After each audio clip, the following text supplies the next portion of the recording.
All right, guys, this is Beard of Darkness Book Reviews. Thank you for chiming in, tuning in. I have a very special guest. I feel very honored. We're here with Mr. Joseph Sale. How are you today? I'm awesome. I am so glad to be here, Matt. Really looking forward to having a good chat about books and all the things we love. I I enjoyed our like I was telling you, a lot of people don't kind of come to the invite until like the last minute. Hell, we're having great conversation right before we came on live even. It really was a great conversation. I I'm almost think, for the sake of your channel, some of it should have been recorded, but I'm sure we'll I, go over some of that stuff. I'm sure we'll cover most of it, but I agree with you. So I'm holding this beautiful book and the Claw of Craving. I'm pretty far into it. I'm loving it. Would you tell us a little about it? Yeah, sure thing. So, this book is part of a series, and it's a series that has been germinating in my mind for quite some time. Oh, I that's a would, good word. yeah, fermenting. There we go. Um, I think about 3, 4 years ago, I was trying to write a story set in the mythos of Carcosa. So the story is set in the Robert W. Chambers mythos, although actually calling it the Robert W. Chambers mythos is a bit of a misnomer because Ambrose Bierce wrote a story called An Inhabitant of Carcosa before Chambers. And then, of course, Lovecraft riffed on Chambers and added his own spin to the Yellow King, and many other writers have done since, including Nick Pizzolatto in True Detective. So it's one of those things that feels like it belongs to all of us, you know. I'm learning already, man. Seriously, continue. Sorry. I'm pretty obsessed by this mythos, and I've been hunting down all the writers who have been working in it. And there's some pretty amazing stuff out there, including more recent stuff published by a guy called Brian Barr, really amazing writer. So definitely check out his King in Brian Yellow Barr. short story collection. Yeah, Brian Barr, spelled Barr. Really, really Okay. cool writer. He's mentioned in the acknowledgements of my book because he really inspired me to sort of do my own take on the mythos. And that's the thing, really. The mythos is interesting because it's Lovecraftian, but it's distinct from Lovecraft in that there is so much less written in it. And so, although these writers have done their various takes, it's so much subtler. It's less fleshed out, and so really, there's a lot of room to play, and there's a lot of room to do your own thing. And so, yeah, I had this idea to write in the story, but for some reason, what I was doing really didn't work, and I tried to come back to the story again and again and again, and then I finally just had this sort of epiphany, really, when I was doing some research into something completely different. And the research was into the Indian goddess, or the Hindu goddess, I should be more specific, Kali. Okay, yeah. Spelt with a K in the original. I've changed mine to a C, so to make it distinct, and because it's a bit of a pattern in Carcosa of things being starting with the letter C. But actually, she really was the starting point. She really brought the story to life. And if you've read the opening, then you'll sort of see, Yeah. know how that then manifested from then on. But yeah, Yes, it's very, very good. It's very well written. I can see it. It's you're showing me, and they say this a lot, and I'm just learning this, but when I hear somebody being critical of an author, hey, I want to see it, not be told about it. And wow, you really have given a great example of that definition of that saying. I'm very impressed. When I read it, I see it, I feel it. I'm in the rooms, the room, going through the trials. So I can't wait for people to read this because it's very exciting. I'm excited for you and what's to come. Thank you so much. That really means a lot. And what you were saying about the showing, not telling, is a often repeated lesson, but I think it is very valid. And one thing, when I interviewed one of my writing heroes, Grady Hendrix, and not Oh long, yes, Yeah, really cool guy, so generous, so kind. I And he did not agreed, know that. yeah, That's he great, agreed man. to let me interview him after I met him in Cambridge. I attended one of his book signings, and just a really cool guy. But one of the things he said was like, the more specific, the better. And his writing really embodies that. He said, if you say there are some tires against the wall, he's like, it's not good enough. How many tires? Because how Yeah. many tires matters. It's going to tell us something. If two armies are fighting in a fantasy world, how many soldiers? Give us the specifics. What's the armor made of? Like, and there is a limit. I would say there is a point at which people often say they can't finish Tolkien because he's too busy describing the trees. And as much as I adore Tolkien, like, there is a little bit of validity in that criticism, but the need for specificity in prose fiction in particular is really important, I'd say. So it's something I always try to do, and it is really hard work. Sometimes you're like, I just want to put something vague and just move on to the next. Sure. I But thought about that. Not as a yeah. reader, like writing this has to be tedious at points. It's very energetically draining doing anything creative, right? Whether that's writing, painting, or or like marketing is creative. Like, whatever you put your creative energy into, interviewing someone's really creative, coming up with creative questions, and responding.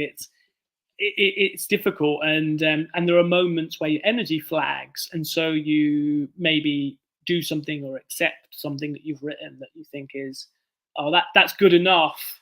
But it's normally like when you go in it's the editing, the discipline of editing, where you go back and you think, no, that isn't good enough. It needs to be more. It needs to be Now, do you more. edit your own stuff? I do, yeah. That's awesome. That's Well, incredible, thank you. really. Yeah, I actually, the Claw of Craving. Having said that, because a lot of my work was self-published. I have worked with presses, but then I wanted to do my own thing for a while. But then the Claw was published by Bloodbound Books. Mhm. They're an amazing independent publisher. They've released some absolutely incredible and off-the-wall books. And so SC Mendez, who's also a fantastic author in his own right, edited my book, and there were a couple of other edits. There's their little emblem, right? That's the one. Cool. Yeah, based in Arizona in the US, and they've just been an incredible publisher to work with. Again, they meet you at your level. They really understand what you're doing as a writer, and they respect that vision, and they try to help you realize it. And they've been behind this stupidly ambitious project to do this 5-book series. You didn't hear that. And they've been behind me the whole way. So actually, his editing was really phenomenal, because it helped me take it to another level, because there's always an element of blindness about your own work. You just can't avoid it. Sure. I'm glad that you covered, because that's often a question of mine, even as just a reader or a reviewer or an interviewer. I see sometimes it's not so easy to tell whether somebody is an indie author or a self-pub, or if they're using a small press. I get lots of books and I'm like, sometimes it's confusing. I don't know what I'm really trying to say. I don't mean to call anybody out. I don't really want to do that. But I'm looking at spines of books. Please Right? Let's do it. So, wonderful book by Mr. Greg Contaxis. The Return of the Knights. Definitely got to plug him if I'm going to say something about it, right? So I look at the spine, and I know that those are his initials, but I know he's an indie author. Now he'll put, like, not him in particular, but I'll see another book similar in style, and it'll say a small press, or maybe, do indie authors sometimes come up with their own, like an LLC press? Is that kind of what that's kind of what I'm getting at. Is that Yeah. a valid question? Oh yeah, totally. Yeah, no, yeah. I'm very transparent about all aspects of the process, and I think the more information is available to readers and authors, the better. And yeah, it's a common practice for. I think there's two reasons for it. So a lot of indie authors do set up their own company and publish under that. I've done it before. Okay. I've seen lots of authors do it. I think there's two reasons. I think in general, one reason is just it gives you a bit of authenticity and it gives you a brand. Okay. Like this type of book is the type of book you're going to get, and a press can convey that quite strongly.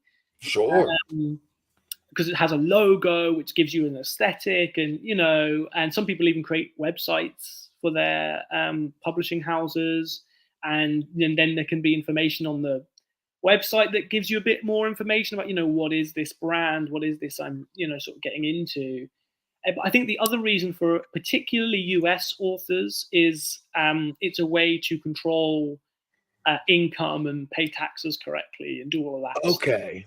Yeah, because in the UK we have a thing.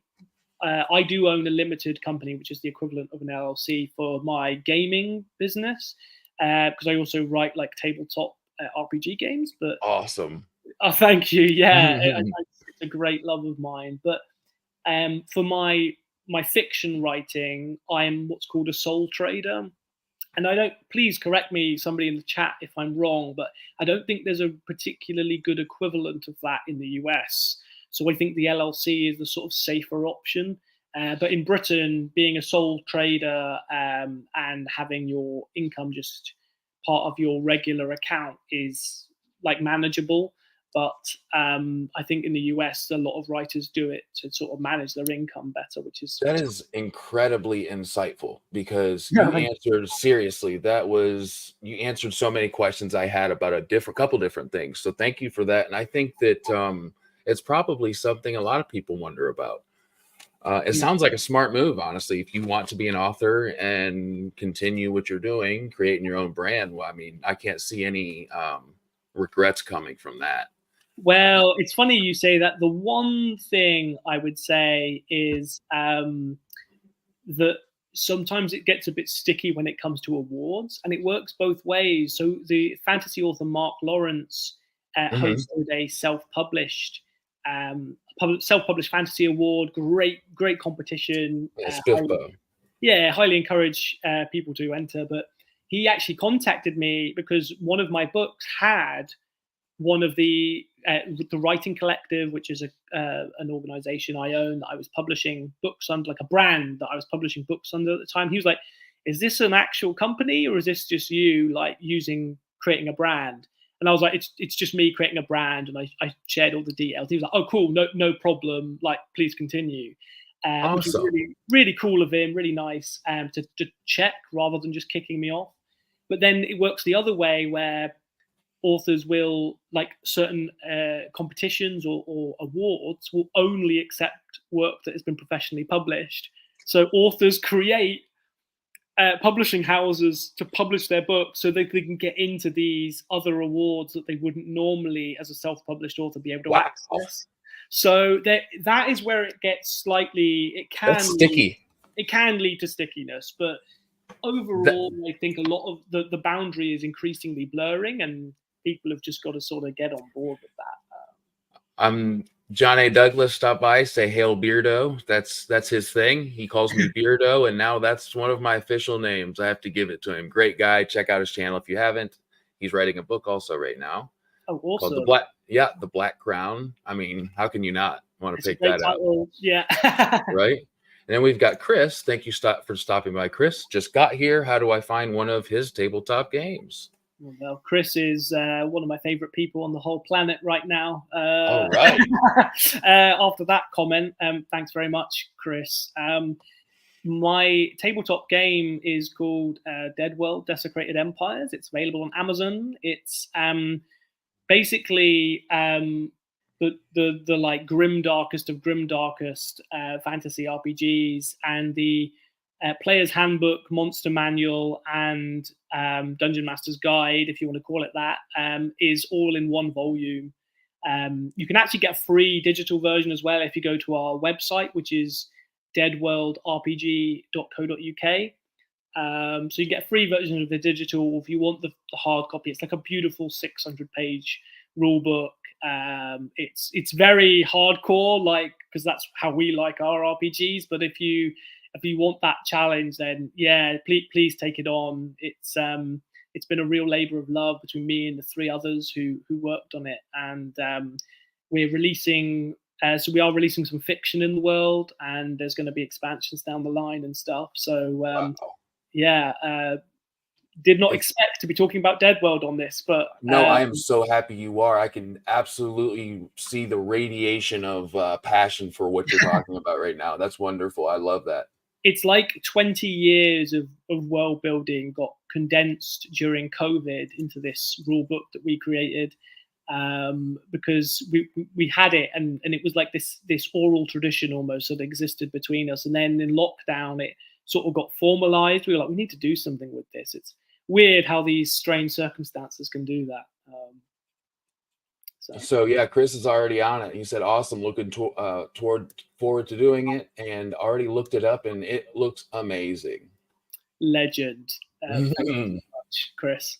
Yes, Chris, thank you for stopping in and asking. I hope you've got more questions. Anyway, that is awesome, because I have, listen, if you ask my wife, she's going to be like, don't you dare get him involved in anything else.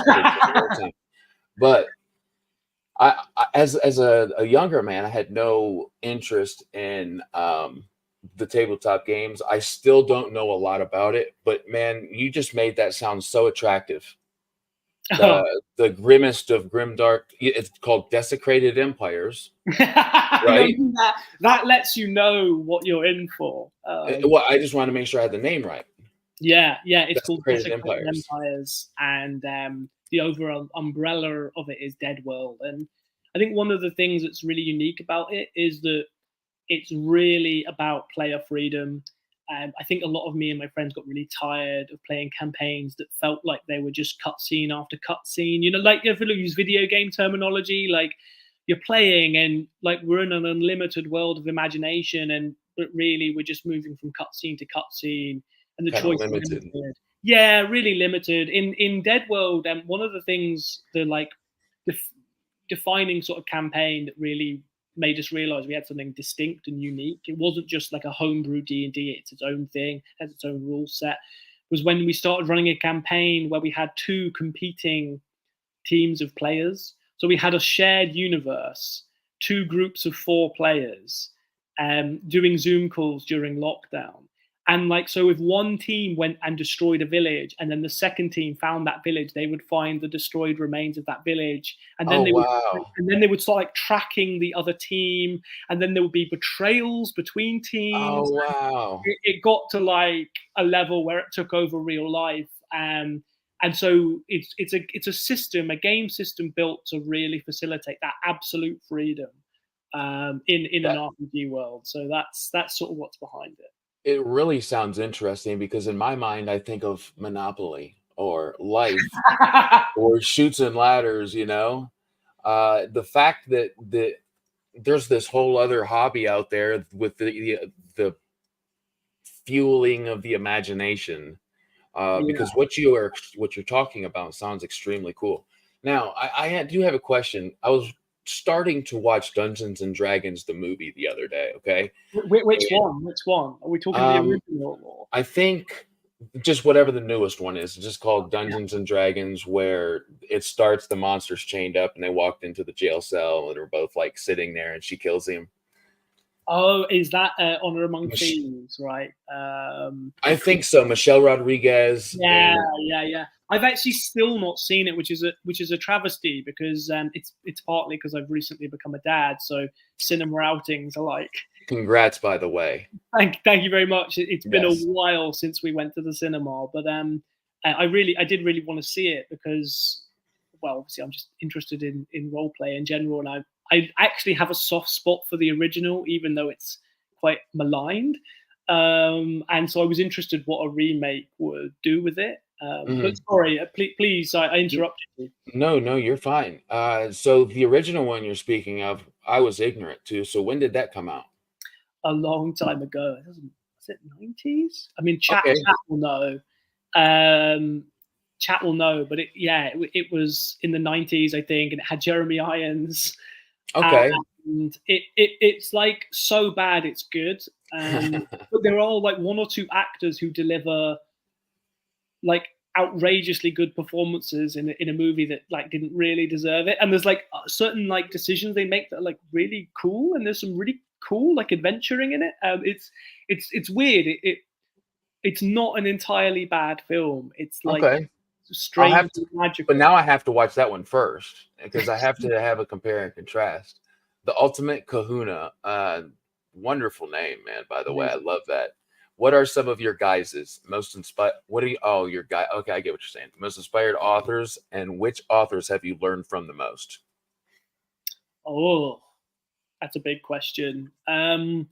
I think my secret weapon, if if I have a secret weapon, is I read a lot of classical authors, and I really think it's something to be ignored at your peril. But in terms of like modern writers, I mean, Clive Barker is.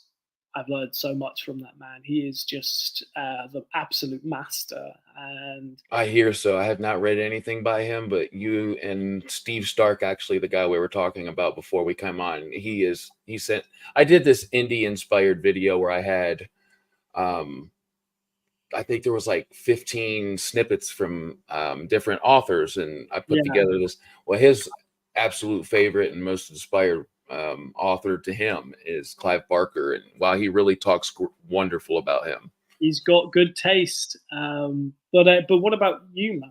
Your most inspired? So my most inspired authors. So when you say inspired, you kind of inspired me to what? Like, I'll tell you in two different answers. So what inspired me to do the YouTube channel, and really just got me fired up about fantasy, particularly, was this gentleman, John Gwynn. I'm a Norse mythology guy. So this was a very fun read. Actually, I haven't finished Hungers yet. Shadow of the Gods. Book one in the Bloodsworn series was the book that did that. As far as just reading, period, it actually happens to be another fantasy. I'll just tell you the name of it. It's Ordinary Monsters by J.M. Miro. I've not read either of those books, but I hear nothing but good things about both of them. So J.M. Miro really takes like the dark academia that I think is way overdone, and really puts an original spin on it, because instead of like magic, like, so instead of Harry Potter going Wingardium Leviosa, you Even got like really terrible British accent as well. instead of that, you've got maybe, okay, one character, it's not a spoiler, he has a condition where he's just like made of rotten flesh. Amazing. Yeah, that's so cool. By the way, I meant terrible British accent. I mean Radcliffe's British accent is terrible, even though he's British, isn't he? But and yet his accent sounds like a parody of a British accent. But anyway, that's what I meant by terrible. Not that your impersonation was terrible. Your impersonation. Mine's absolutely going to be, no, thank you. But I think mine's probably under I don't know. I need under construction. We need to work on it. I live in the way north of I live in Ohio, of the states in the USA, so Awesome. I hear I have an accent, but of course, just like I'm sure you think that you don't, I don't think I don't hear it, of course, because I'm used to it. But yeah. I think we all do. I think we share a little bit with where we're from with our voices, and I love that. That's one of my favorite things.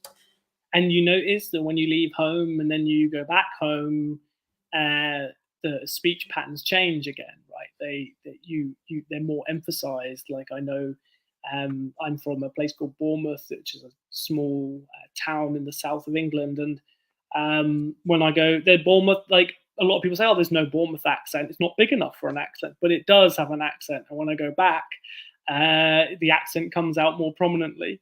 So how far away are you from your hometown now? And not far, well, not far by American standards, especially. You guys are the travel distances that make us go. It was me and my wife both are terrible geology students, I guess you would say. And I said, babe, are you just learning this too? Americans were used to seeing this huge continent. I said, did you really understand? Like, I didn't understand how small the countries are in the UK. I had no clue. the entire United Kingdom can fit into Texas multiple times. Yeah. But like, what's really interesting is that let's hear an American accent. No, He's like, no, I'm not gonna go there. let's not do that, because it will like, be. I hear it's like, hey guys, let's go get some burgers. That's what at least when I'm on Call of Duty, that's what it sounds like. Yeah, I mean, it depends. Like, everyone has a go-to American accent, right? Because it's not one accent; it's this huge, sprawl state by state. So for some people, the default is the Southern drawl, and for some people, the default is like the Californian twang, right? And every person outside of America has like a default in their mind of what an American accent is, but actually, it's so much more diverse than that. And but the weird thing is, in the UK, what I would say is the diversity is the same, but just condensed colossally. So and they say that if you're in the States and you come here and you want to drive, like, retake the test, because like, take a British driving test, because honestly, the roads are just not comparable, because everything here is like compact. And the cultures shift really rapidly. It's I have heard that. From one side of a town to another. I have heard that. It's really, London is like the best example of that. You walk, you turn around a corner in London, and suddenly you're in another part of the world. Another part of the universe. That's really cool, though, I think.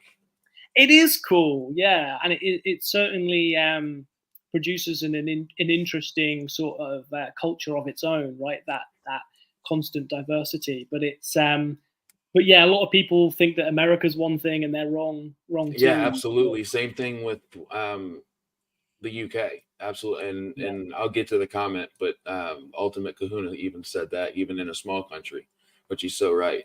But look at Matthew Doyle here. Thank you for stopping in, getting us back on topic. It's so fun to go off topic, though, but he literally stole the next question out of my mouth. What's the basis of the Claw of Craving? Where did the idea come from? That's a great question, Matthew. Thank you for asking. Thanks for stopping by.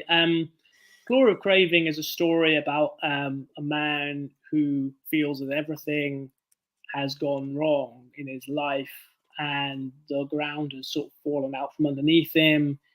And his whole life, he sensed there's some kind of profound mystery that he is not privy to. Mm-hmm. And he sought answers in increasingly dangerous and esoteric places. And none of them have given them the answer that he wants.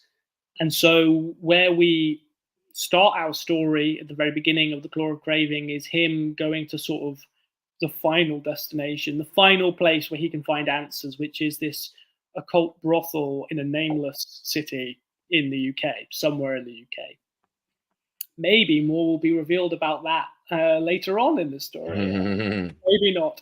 And so really it's about Alan's quest for spiritual completion, to understand what it is that has driven him to this point and what it is that seems to have destroyed his life. And at the same time, it's also a fantasy adventure story. And as he finds this answer, it's no spoiler.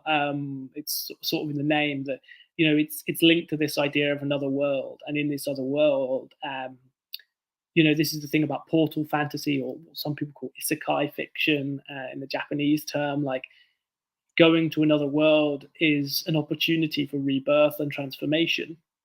You can be another person in another world. And so that's the basic premise, without giving too much away. You did wonderful. Yeah, that was a great analysis. That was a great synopsis of what you're getting into. And the questions that leaves you in your mind, you absolutely need to get those answered by reading this book, because it's so fun. And I think it's relatable too, because I think we've all found ourselves in a situation where we're just like, man, not maybe is I can't speak for anybody else, but when you meet Alan, yeah, he's not happy with how things are going, and finding happiness is not something he's been able to find, and he's hoping that, I think we'll learn quite a few lessons throughout this book. Was there something that particularly inspired this? Yeah, I mean, I think that all fiction is autobiography, really, and I think sometimes the authors who deny it the most are lying to themselves the most. I think, and maybe I'm not trying to call anyone out by saying that, but I do think that we all put a lot of ourselves into our creative work, whatever that creative work may be, and It's inevitable. yeah, absolutely. And so, for me, I've been in that really dark place, maybe not quite as dark as Alan, but I have been in some really, really dark places in my life, and I've searched for spiritual answers in my life, and I've beseeched like the universe to answer me. And the really terrifying thing is actually when the universe answers. I think there's a Lovecraftian view, which is a very sort of modern nihilistic scientific view, which is like the cold void. Trust me, when a voice answers you from the void, that's way scarier. And that I think is the real basis of the Craving, is that emotional impetus within me to be just really honest and transparent, to seek answers for something. And then as I said to you, I think I said this just as we started, that I've always been a bit obsessed by Carcosa and this mythos, and so Alan's obsession with Carcosa was very easy to write, because I've always found this mythos really absorbing. And writers like Chambers and Ambrose Bierce, were deep in the occult and deep in Christian theology as well, and actually, there's a lot more crossover between those things than people would readily care to admit. And so all of these things sort of combined, but I would really say that the inspiration for the story it's Carcosa, it's the Hindu goddess Kali, but it's really, I think, really great stories are born out of an emotional impetus in the author. They're not written from the head, they're written from the heart. And the head can help you refine a story once it's been written, but it can't give you that initial impetus. And so, I think that's a really good point. Yeah. And I also think that creativity is a form of receptivity. So once you've had this emotional impetus, it's about opening yourself up to what is going to come up, not forcing something. And so, this idea of Kali as a muse, a temptress, but also potentially a succubus who's going to take your soul, but maybe not. Maybe she's going to lead you to that path of enlightenment. Maybe that path of enlightenment requires you to go into the darkness. Playing with all those things, but all born out of a very real emotional sort of. This is why I do interviews, dude. This is so. The themes that I've just discovered that were maybe a little more hidden to me as a reader are screaming to me now. Yeah, I'm hoping anybody and everybody that's watching this can understand what I'm saying by reading this. It's like, that's some deep shit, dude. That's awesome. I love that. And I excuse my language, but I absolutely love your insight. You're an intelligent guy. That's very kind. In the words of a greater man than myself, what is it? I have come far enough to know I have a lot further to go. Ooh, that's a great one. I like that. Yeah, that's a saying to live by. And to the man who probably wishes to remain anonymous, who said that to me, if you are watching, I salute you, good sir. All right. That's incredible, man. I have to share one with you now that you said that, though. This is used in Andy Peliquin's Dark Blade Assassin. When I read this, I looked at my wife and was like, oh, it hit me. Sometimes you just have those quotes. And this is the one. It says, a man often meets his destiny on the road he took to avoid it. Oh, that's such a good one, isn't it? Yeah, I think that's actually drawn from Greek. I cannot remember the exact source, but it's such a good line, and it's so true. The harder you try to avoid the inevitable, the faster you run towards it.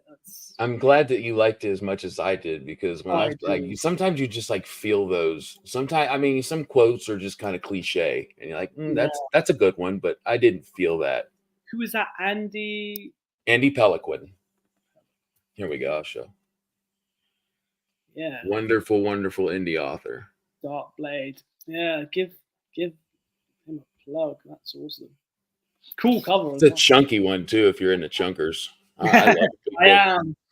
I know my own books. They tend to be short, but there tends to be a lot of installments, and then they add up to quite a long series. And I like that too, because I don't want to read 100. Like, I want to read fantasy or whatever, but I don't want to read every single one of them be 800 pages. Now, I love those. I do. Yeah, I'm the same. Like, give me the China Mieville Perdido Street Station 900-page monsters. You know, I am a sucker for those. But, Chris, I want to make sure to get him in here. He said, "Great job, Beard of Darkness, and Joseph, you seem very intelligent and down to earth. Unfortunately, my lunch break is over. Cheers." Thank you for stopping by, Chris. You've had some wonderful comments. We love you, Chris. Yes. Wow, to me on lunch break, like, I'm absolutely resting and eating. I'm not tuning in and having wonderful. Me personally, I get tired quick. So that was cool for him to stop in. So I think it's important, you know, if I'm watching somebody's live and I have a comment, I think it's really cool when somebody takes the time to acknowledge that. So I like to do that. Yeah. Let's see here. Sometimes I close my page out and I lose where I am. So I like to ask every author that comes on here, did you have like an aha moment? Like, you were like, I'm flipping burgers, or like even in like grade school or a teacher, was there any aha moment? Yeah, that's a really great question. I think there was an aha moment, although sometimes it's not exactly as it is in the stories, and it's sort of an aha moments. But when I was about 16, 17, so I was in what we call sixth form, but I think you guys call high school. Yep. Yeah. What do you call it? We call it sixth form, or sometimes we call it college. So okay. That's so funny. I love that. It's not funny. What I mean is it's different.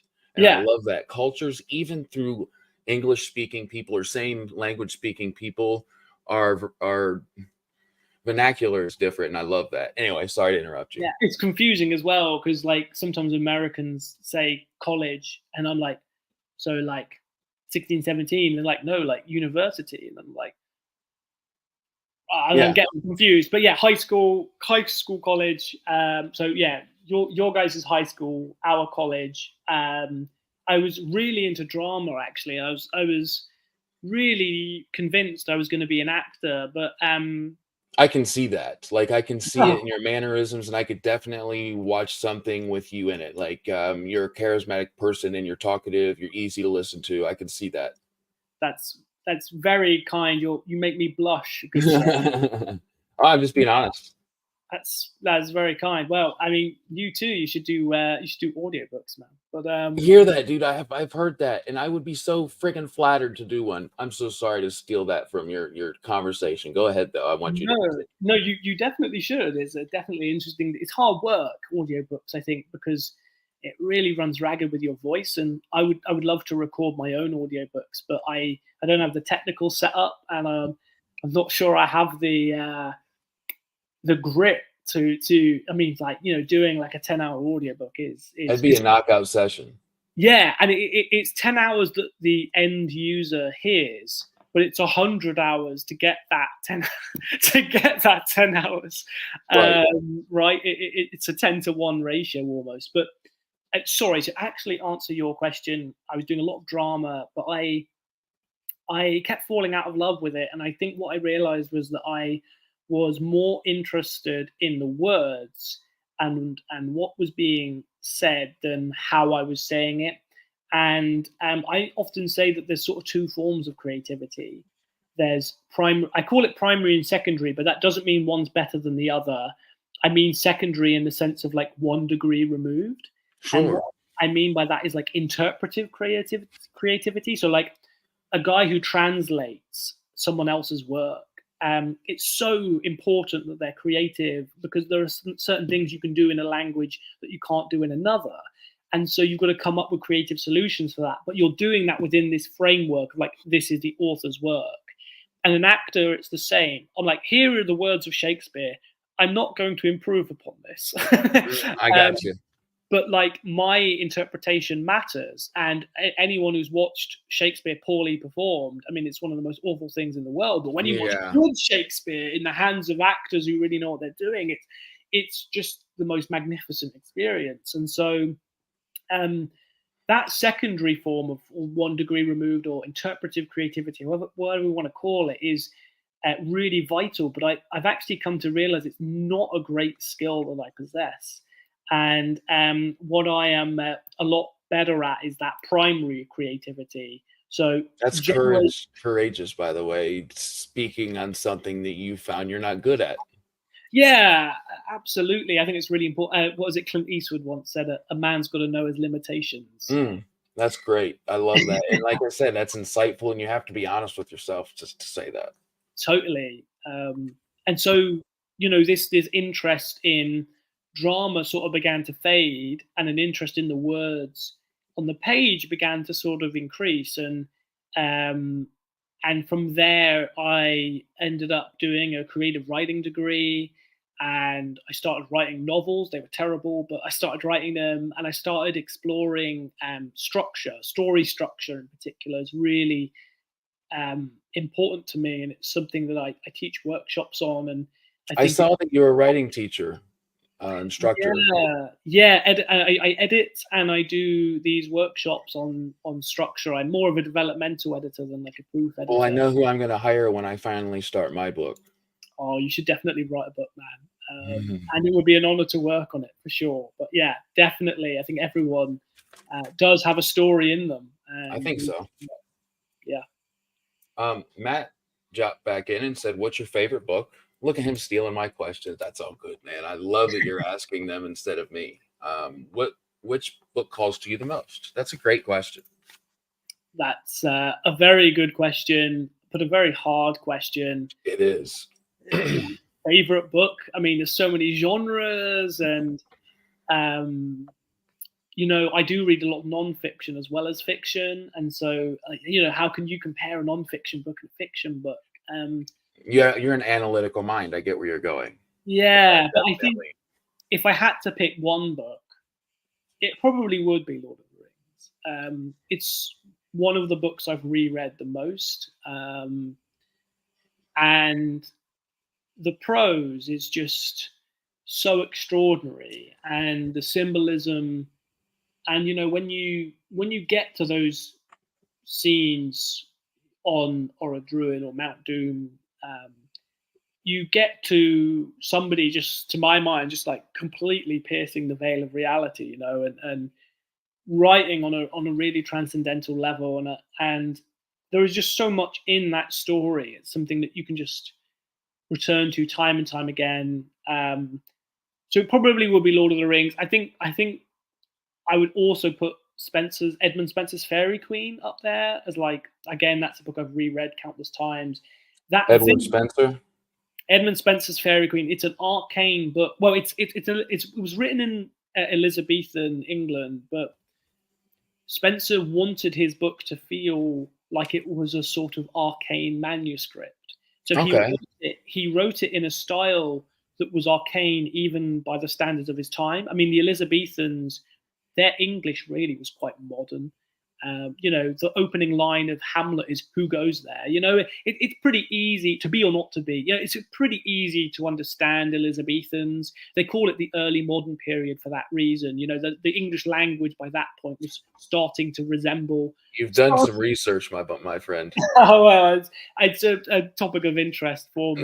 I can tell, man. I love that because I've read some Shakespeare, but now that I didn't get into actual learning about literature and reading until I was 29. I did not read Never too late, man. Absolutely, 100%. And now I'll never look back. So Yeah. I'm grateful for stuff like this that I'm absolutely very uncomfortable with. I could not speak on it if you paid me $1 million, but I want to. Well, I mean, here's the place to begin. And you know, like some people say, "Oh, like don't recommend Edmund Spencer's Fairy Queen to people. It's like way too advanced." And I'm like, well, what a way to do people down. Like, Yeah, you know, like so it might take people more time, but it's worth taking on. And like, if you like fantasy, Edmund Spencer really is the modern father of fantasy. He goes unacknowledged. A lot of writers, but actually a lot of writers steal from him and then don't acknowledge it. okay. Including They may not even know it because I've never heard of him, and I've been, I have never heard his name. I'm glad I know his name now. Thank you, John, by the way, for stopping in, brother. Peace out to all those who are stopping by and having to run. It's been really great to have you. Absolutely. But you know the word Oliphant, that obviously is the large Mumakil elephants in Lord of the Rings, like was first used in Edmund Spencer. Like he, there's 1,001 other references that I could give you. It's an epic poem, and it's dense and allegorical, and but because of that, the reward for cracking the code is so tremendous, and because of that, the fantastical elements are strange. They are unusual. They're unpredictable. I think that's fun to come across. Something that it challenges you. I like the saying, if you're not uncomfortable with something, you won't grow from it. Yeah, absolutely. It's dark as well, and yeah, I really would highly recommend it. So that would be another choice. I want to tell Matthew thank you for that comment, because he just highlighted what I'm doing here, and I wanted to appreciate for your acknowledging it. And that's I've grown to love what these authors are doing, and it's very important to me that people know it, like I have started to know it myself. What you do is so important. Matt's right. You know, it's amazing. You give your time and energy, sometimes for very little reward, I imagine. To it's one of those things that you do because you're passionate about it. Yeah, totally. So far, I'm just going to do a small recap, and this is the first time I've ever had to do this because I've learned so much from you. I'm serious. I'm picking up Edmund Spencer, okay, because that is absolutely I want to know more about, because the most common answer I get from when I ask the question of a favorite book or what inspired you to start writing, I just in my head I go back to JRR Tolkien writing There Was a Hole in the Ground. And it's like The Hobbit.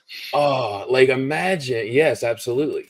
And imagine the weight that he if he wouldn't have written that, what would your answers be? And I don't know if we would be we wouldn't be reading anything close to what we're reading now. And if he was alive today, gosh, could you imagine being him?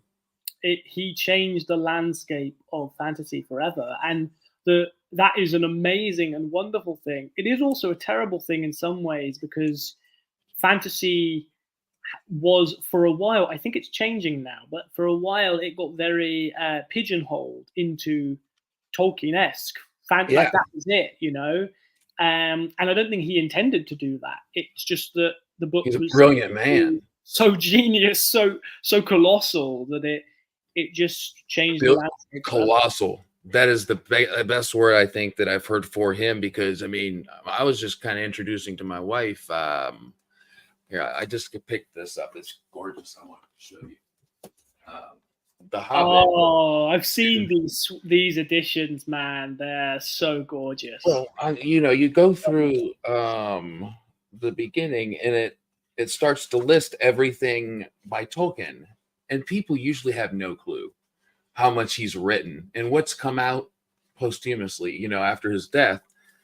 And oh man, it's incredible. There's 30 books here, and it all takes place, except Beowulf, I believe. Now, correct me if I'm wrong. I think Beowulf's the only one that's not in the realm of Middle Earth. He wrote something. Was it Farmer Giles of Ham or something? Which I think was yes. in Middle Earth either, possibly, but you're right. Certainly, most of it is in Middle Earth, and it was his great love, his great masterpiece. And he really just had he must have felt so, Farmer Giles of Ham. Yeah, I'm not sure that's in Middle Earth. Although, chat, do correct me if I'm wrong. But I think the Ultimate Kahuna has said The Hobbit is tremendous. It is tremendous. I bought this illustrated one for when my son. I haven't read it yet. I've listened to the audiobook, but I haven't gone through and actually read it. You know what I mean? Oh yeah, and what a book to read to your children. I mean, just like the level of children in terms of like I know what you children's books. That is like the highest possible level, right? You can't really go bigger than that. I want my sons and my daughter to have an imagination, because I did not until recently. I'm 30. I'll turn 33 in November, and I didn't start reading. What is it? Magical number. Is it? Yeah. Oh, I've heard that actually. That I know what you're saying. I have heard that. What is that from? All kinds of sources, but a one that you might be interested in is Dante Alighieri, of course. I was literally if you see me looking around, dude, that's the book here it is. That's the book you're unconsciously looking for. Yeah. Yes.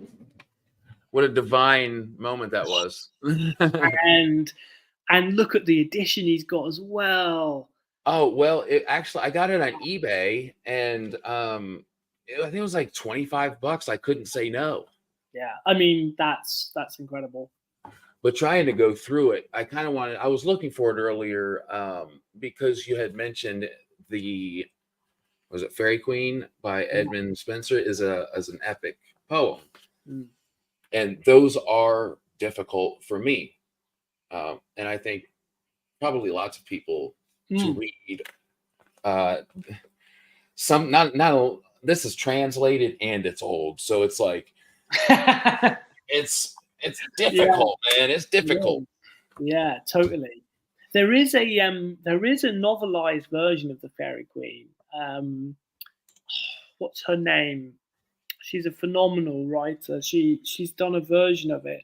Oh, so she done a more modern, easier with our language nowadays. Yeah, it's to like build people up to maybe having a go at the original after they've read the like novelized version. But that's a great idea. It's really cool, and it's illustrated as well. And the illustrations are just crazy cool. I would have loved to seen the originals. You know, what I believe was this during Michelangelo?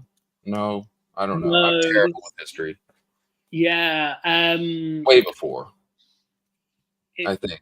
The Divine Comedy. The Divine Comedy or the Fairy Queen? Because the Divine Comedy I'm so sorry. 1300. But Dawes' illustrations came obviously a lot later. But the Divine Comedy was written in almost bang on 1300. So I mean it's crazy. The medieval period was so full of like violence and bloodshed and depravity and poverty, and yet we got Gregorian chant and these incredible basilicas and cathedrals, and we got the Divine Comedy. It's pretty extraordinary, like almost like a crucible, you know. People were under so much pressure that there came this beauty out of You've got this cornucopia of emotion going through those times and dealing with what you just spoke of, sickness, plagues, plagues, diseases. Yeah. You just have, I mean, I feel like you let this out in a particularly specified canvas, whether it's a book or being an artist, and brilliance is made. Yeah. It's sometimes hard times do create this really. It's like pressure creates diamond, right? Great analogy.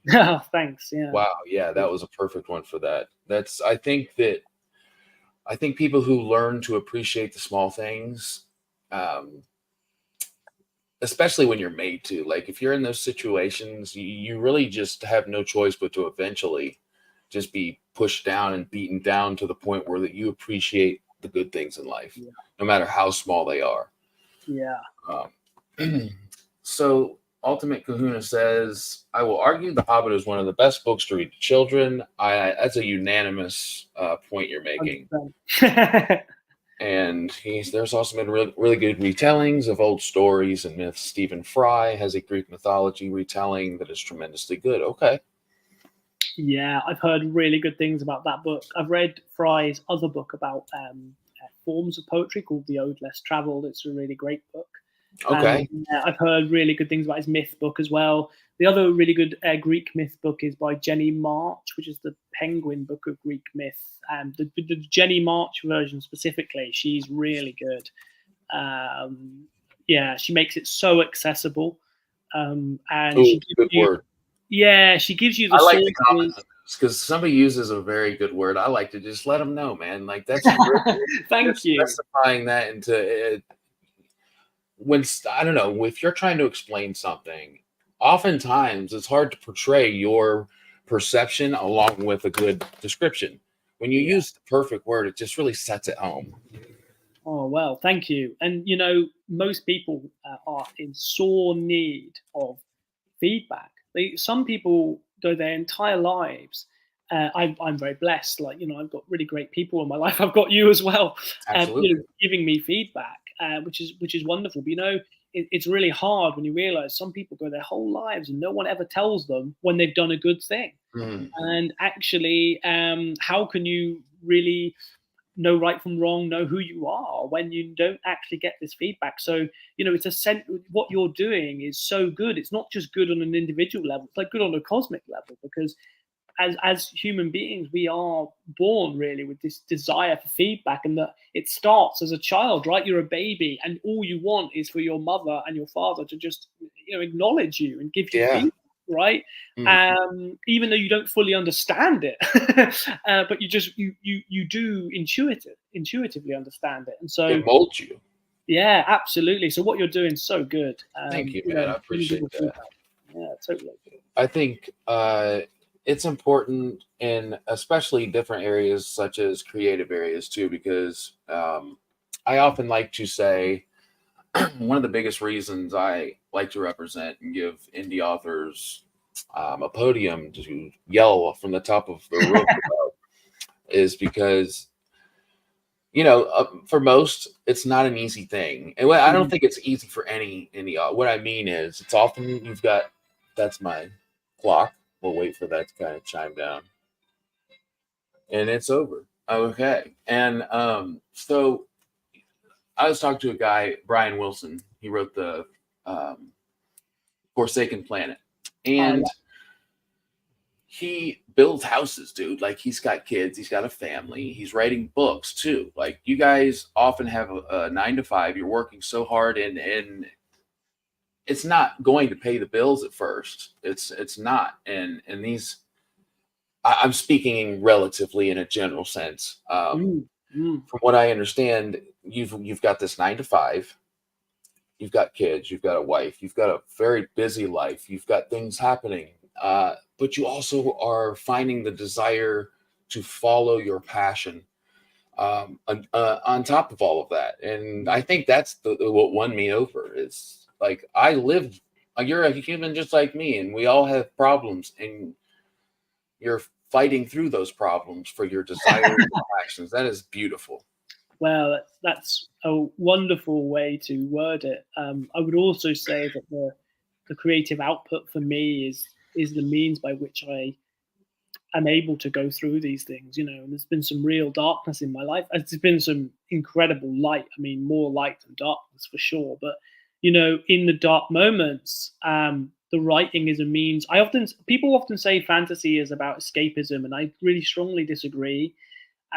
I actually think that fantasy is a way of processing reality. It's a way of coming to terms with reality, because in fantasy we see these like archetypes of what we're all going through, dark lords and dragons of desire and all these things, and we see them reflected, and we narratize them, and in narratizing them, we come to understand them. And I think that that's why fantasy is, in particular, all genres are great, but fantasy is such a powerful and hopeful genre, and it can do such good. And for me, it's been a means, it's been a therapy. You know, I'll just come out and say it, like it's been therapy. I'm not going to lie. I've been one to say that I read for escapism. So I also am human enough to say that what you're saying is absolutely true as well. Well, so I don't know that I can say that anymore. I may have to be like, there's nothing wrong with escapism, but it's interesting to me that we have this narrative. And Tolkien said fantasy is for escapism, and we should all enjoy it, and as well. But you know that he was a man who fought in World War One, and you read some. Yeah, I mean, he was in the Somme. Like, wow, yeah, dude. The worst, arguably the worst battle in human history. He participated in one of the last cavalry charges in the known world. Like when people see the riders of the Rohirrim, you know, in Return of the King, why is that cavalry charge so epic? It's like, well, he knew a thing or two about cavalry charges. Like, wow. So can you imagine? Can you imagine? And you know, like, I'm always interested in people like Tolkien who, you know, you look at somebody like Virginia Woolf, who's held up as this, like, you know, writer, and I don't want to like diss any writers too much because it might be someone's favorite writer, but you know, her worldview is so nihilistic, so negative.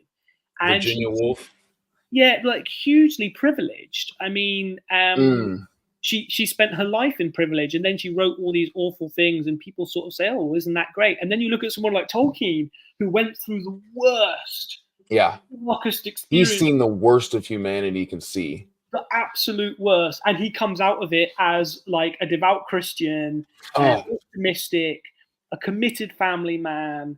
Like, this picture says it all. Yeah, just what an extraordinary man. So I often think we should gravitate more towards these people who have been through the darkness and come out into the light, rather than idolizing. Yeah, it's inspiring. Wow. Yeah. This guy that I think we agree, has seen the worst that humanity has to offer. Yeah. And I truly mean that when I say that. I mean, do some research, as I know you have, on World War I and what these people have dealt with and the reasons for war and all of that nonsense. And you'll see what he saw. And to come out and write, I think maybe it was necessary, like we were speaking on earlier, maybe that was necessary for him to be who he ended up being. Yeah, absolutely. And, you know, I think Tolkien is a classic writer who I said at the start about writers who deny that their work is autobiographical, and Tolkien always denied it. He always said it's not about the war, and it's not about... I didn't know that. He did. And, but, you know... It's hard to believe think that. There was a bit of self-deception there, because I think clearly it was about the war. Yeah, I mean, his battles are epic.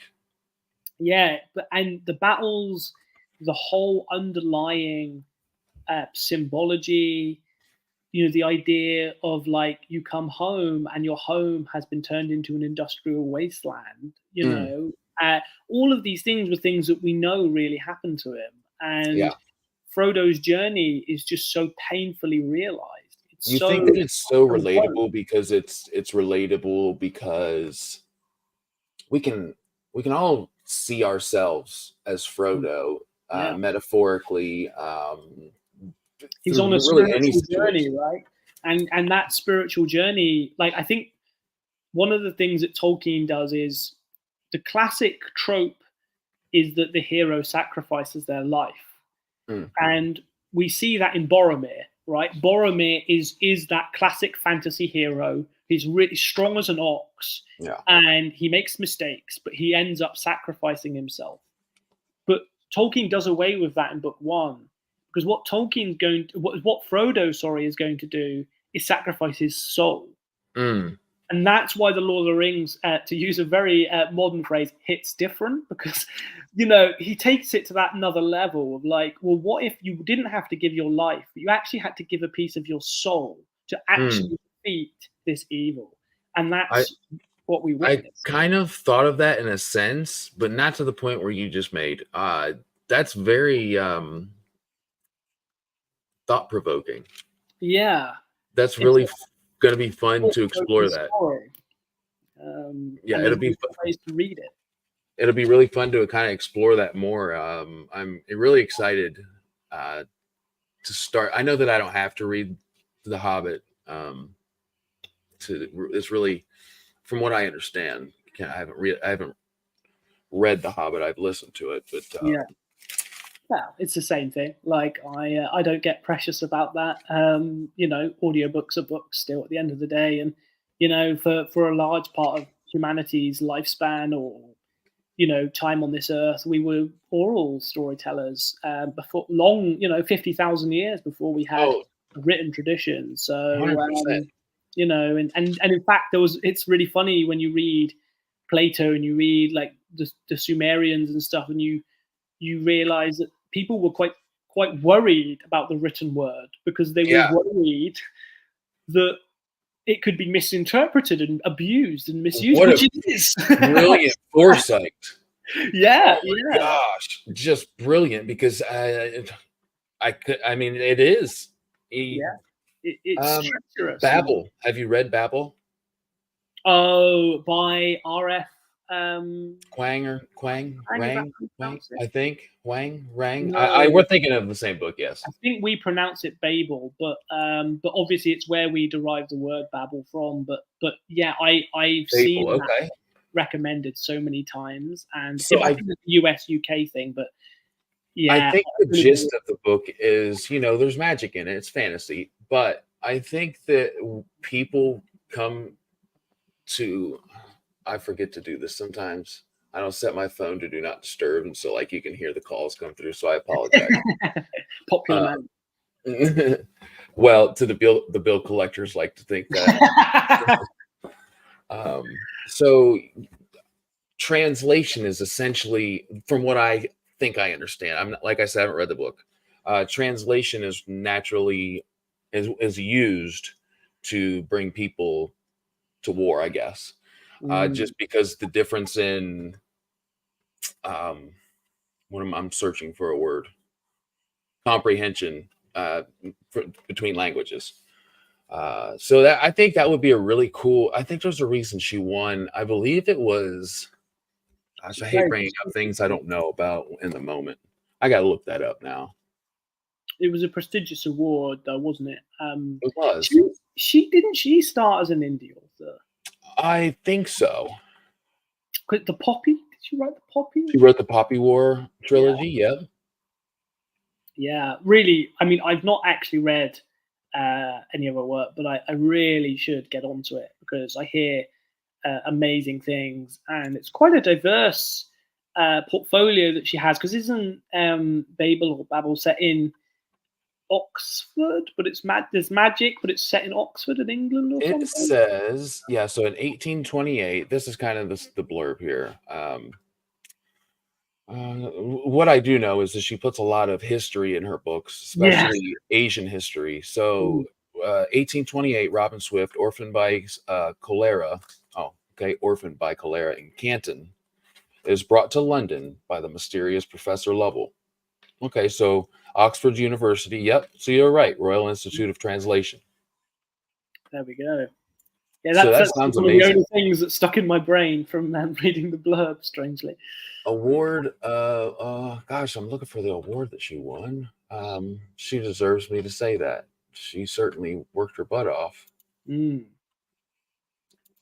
Chris Fisk has left some. Yes, cover that. Yes, go ahead. What did he say? I don't have it up right now. I'm looking for that. Well, thank you so much for commenting, Chris. You said entertainment can be different things for different people. Me, I want a respite from this reality because in fantasy, the good guy has a fighting chance. Sadly, evil always prevails in reality. That's a depressing view, Chris. I hope all is well with you. Yes, certainly it can feel that way. And I think that when I say that, for me, fantasy isn't escapism. It's a confrontation with reality or a way of processing it. I certainly don't mean that for me, like the primary emotion of fantasy is like wonder, you know, and awe. And if a fantasy is missing those things, and like I like grimdark fantasy, but it still has to have that current of heroism, or I'm turned off. Because as you say, Chris, I'm like, if I want to read really awful stuff, I'll just turn on the news, man. Like, I don't need to read a fantasy novel. So yeah, I agree with you on that one. And then Samwise Gamgee was the true hero of the Lord of the Rings. He was there throughout the entire quest and still came out intact. We need an applause, by the way. Joseph just absolutely did some wonderful co-hosting right there as I was looking for the award. Thank you, man. That was so natural for you. I loved it. Very, very kind. I just like talking far too much. No, that's awesome. That's best thing that I could ask for a interviewee. That is wonderful. And I can't find. I've looked at a few different plays. Maybe obviously I'm not looking hard enough, but maybe it was the Poppy, maybe it was something else. It could have been the Poppy War that she won the award for. But I believe she won a Goodreads award for that. And I want to say it was the book of the year, like the biggest. I don't know who chooses that, but it was won a huge award here in the USA. So anyway, that's on my TBR. I've heard really good things about the Poppy War trilogy, and I've heard some really bad things too, like as far as her writing, like as her writing style. And I was really, in fact, one of my friends. I don't like to name drop, so unless they make it public, you know what I mean. But one of my friends in the booktube area, he didn't like the way she wrote. He was very against it. Like it wasn't the prose kind of it's off, but severely off. So wow. I've heard amazing things and I've heard terrible things, which isn't common. You know, the writer Elizabeth. Again, I'm sorry, I have a fetish for the Elizabethans clearly, but the Elizabethan writer Ben Jonson, who was a contemporary playwright of Shakespeare, he said that style most shows a man. Speak that I may see thee. And I think it's so true. Style is so revealing, and style is so important. And style, as you say, can really turn people off and on. I know in the horror community, the one that gets debated is Stephen Graham Jones. People either love or hate Stephen Graham Jones. Okay. Really distinct. It's because he's got a really distinct style, and either you love that style or you hate it. I haven't read this yet. I haven't read it yet, but I thought, I was like, is this right? Yeah, that's him, right? That's him. And some people adore him and some people hate him. And it really is individual case-by-case basis, whether you gel with that particular style of writing. And as you say, it's so important. No, I thought I wasn't going to speak on it. And oh, what the heck happened here? Well, can you still hear me, brother? I can hear you. Okay, 1 second. One moment here. Technology issues on the fly. Give me 1 second, guys. In the meantime, I should read. Chris has left another banger comment, which is awesome. Tolkien had once stated that good cannot defeat evil. It need only resist long enough to have evil defeat itself. Yeah, I mean, and his stories exemplify that, absolutely. There's a really good example of that. If you like that kind of storytelling, there's a really good example in the work of Brian Bowyer, Chris. He wrote a book called Flesh Rehearsal. It's very horror. It might be, I have to give people a warning. You might have a strong stomach, but it is really dark, graphic horror. But it's also sort of fantastical. It's like almost like set in a almost fantastical version of LA. And man, like, yeah, good can only resist evil long enough for evil to defeat itself. That is the name of the game in that book. So if you like that and you're willing to try some extreme horror, what's his name? Brian Bowyer, Flesh Rehearsal. Brian Bowyer. Bowyer spelled Bowyer. Oh yeah, of course I've heard of him. So you think I'd learn my lesson? So this thing that I use for, it's coming back on now, drains my battery. So I had like an 80% battery. I will be tuning back in with my face very, very shortly. Nice. Yeah. So this happened with Mike Molman, and you know, you just got to roll with it. So thank you for helping me roll with it. Not at all. It's my pleasure. Yeah, I'm glad you got that recommendation, Chris. It's a really cool book. The ending is very very powerful, very Tolkien-esque in my view. It's Ooh, yeah, very pick interesting book. You know, the one thing that I've noticed more than really anything. Am I back on the track here, guys? Hey. All right.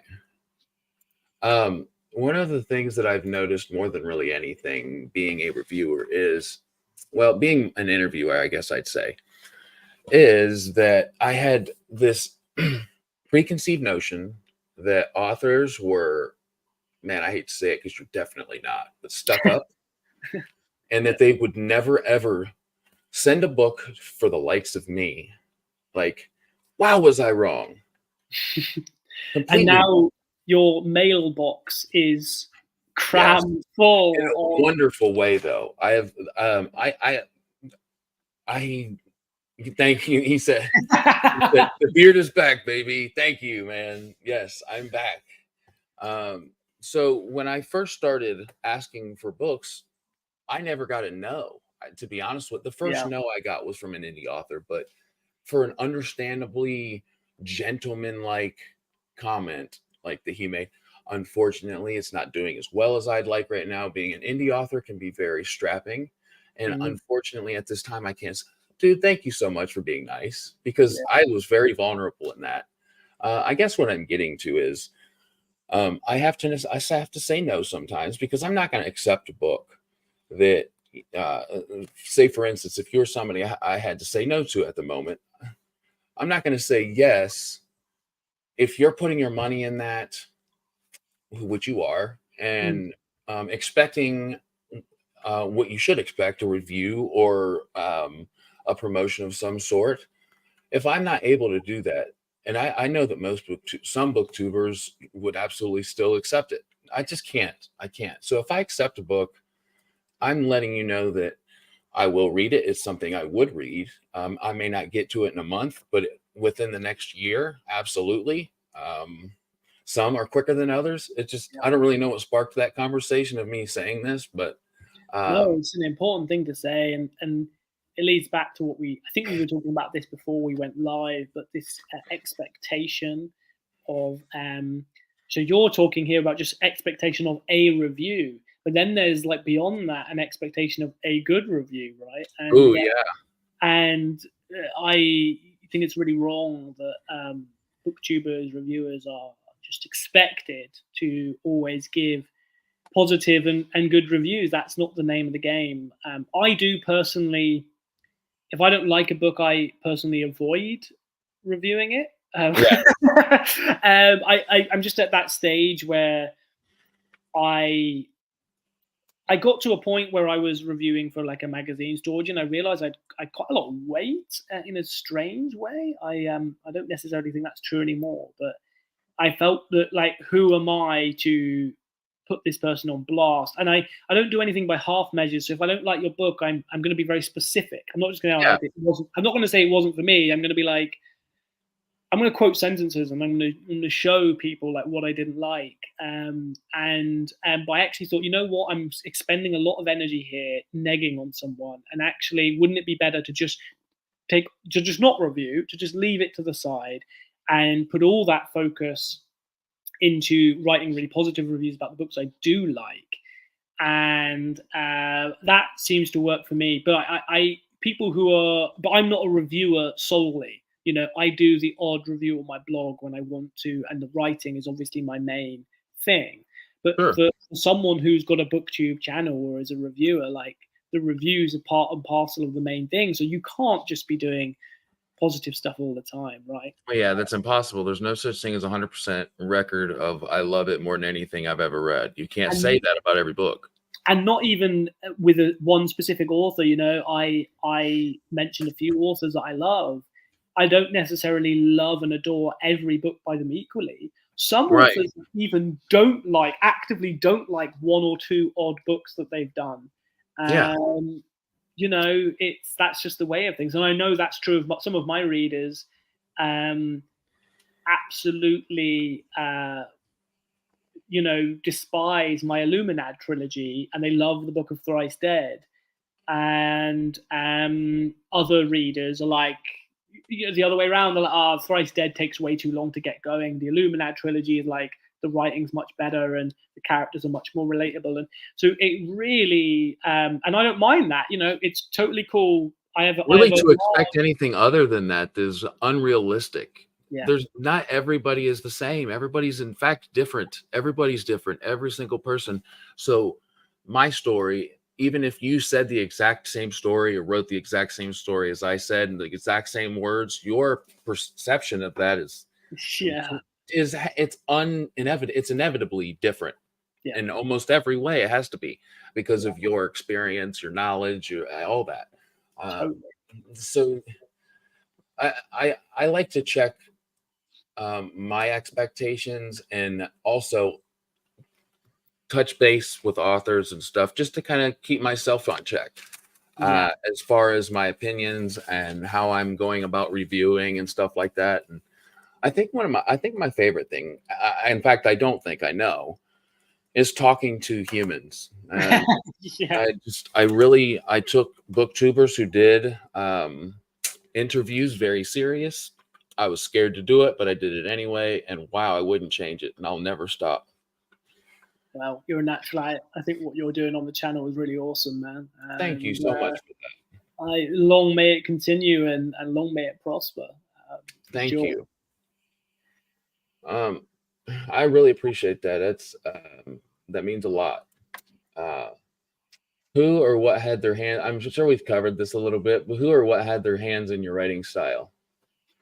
That's a really, really good question. I mean, to answer really specifically about the Claw of Craving, because obviously I've published probably over 60 books, and wow, not all of them under my own name. Like I was a ghostwriter for a time. And okay, like learned my craft a bit doing that.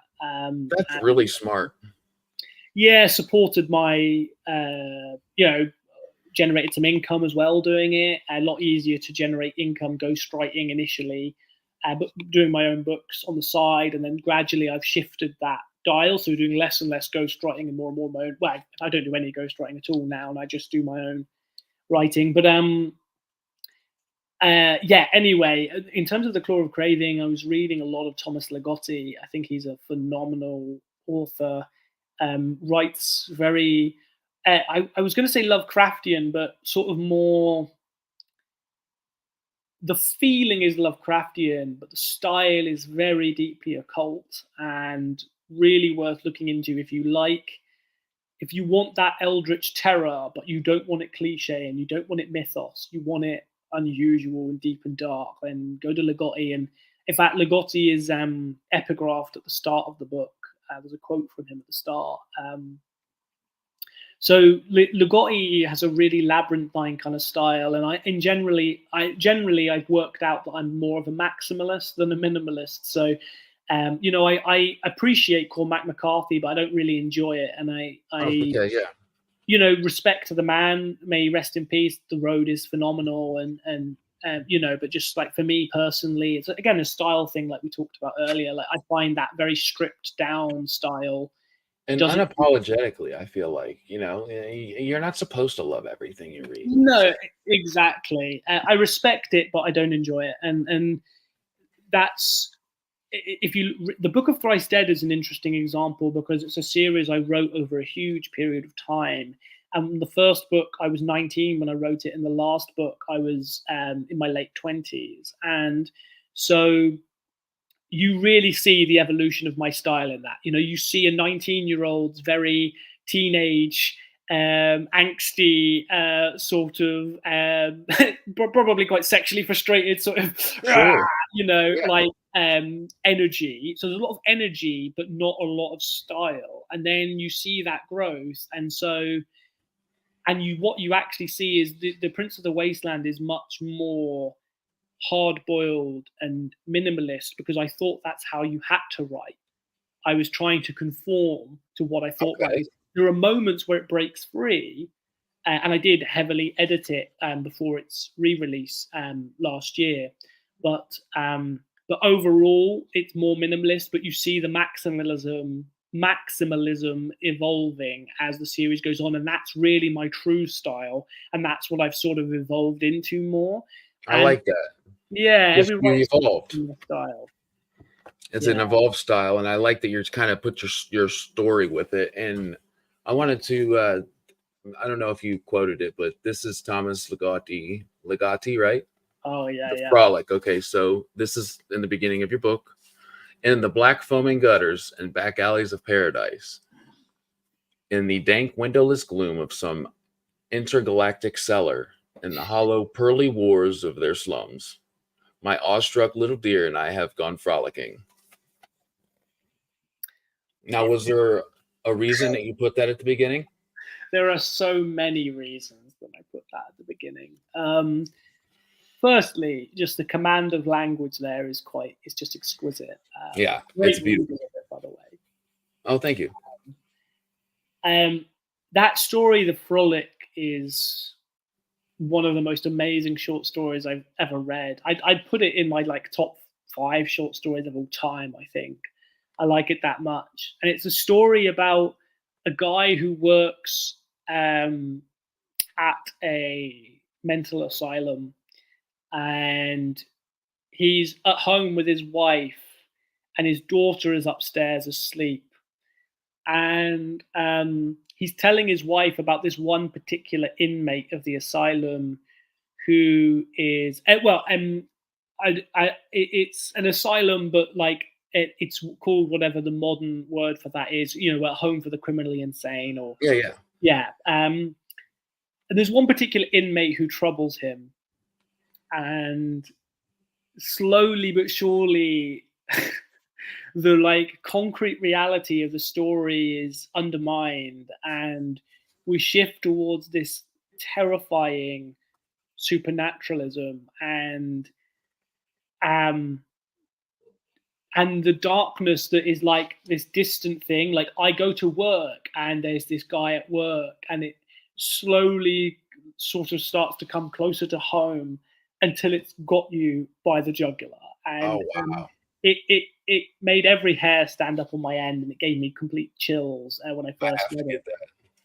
It's the first story in his collection, Songs of a Dead Dreamer, and honestly, you pay £10 for the book, and it's the first story alone is worth the price of entry. But they're all good. They're all his stories are amazing, but honestly, the first one is worth the price of admission alone. And so, how this relates to my book, it several ways. One, the idea of another world and how actually terrifying that is. It wondrous and exciting, and my awestruck little deer, awe-inspiring, but at the same time absolutely terrifying. That's something of the feeling that I wanted to capture. And so in Alan's journey to get to this other world, I wanted it to be wondrous and magical.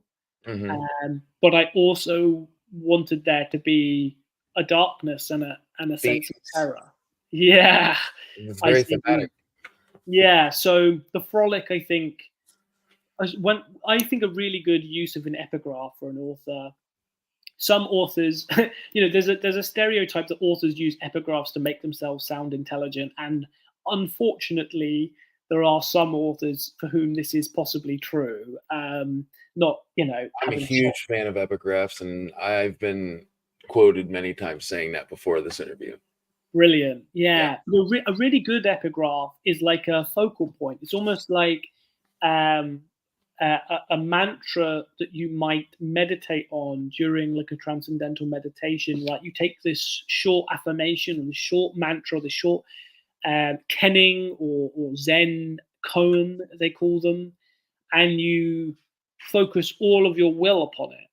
And from that, entire universes can open up. And that, to me, is what an epigraph should be. It should be a stimulation point for you as an author, but then also for your readers. So I hope that people reading the epigraphs at the start, I've always put epigraphs at the start of my books, and you might read it and you might think, okay, that's interesting. And then you read the book and then you might go and reread the epigraph and think, that makes so much more sense. And then you might you might skip to a specific scene or a specific moment in the book and read that again and read the epigraph again and really start to build up this sense of how this thing evolved.